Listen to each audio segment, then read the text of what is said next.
बागलांचा सदैव जनतेसोबत।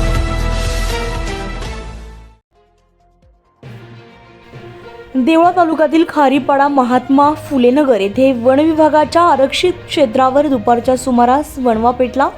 देवळा नगरपंचायतीच्या अग्निशामक दल तसेच स्थानिक नागरिकांच्या अथक प्रयत्नाने दुपारी 5 वाजता ही आग आटोक्यात आली आहे।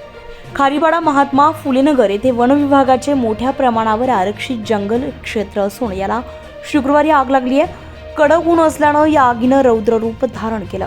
वेळीच वनरक्षक यांनी वनपरिक्षेत्र अधिकारी संतोष जाधव यांना घटनेची माहिती दिल्यावर लागलीच घटनास्थळी वन विभागाचे कर्मचारी दाखल झाले। तसेच आग विझवण्यासाठी देवळा नगरपंचायतीच्या अग्निशमन पथकाच्या कर्मचाऱ्यांना पाचारण करण्यात आल्यानंतर सदर कर्मचारी आणि स्थानिक सरपंच, उपसरपंच, सदस्य आणि ग्रामस्थांनी शर्थीचे प्रयत्न करून 5 तासांमध्ये ही आग आटोक्यात आणली आहे।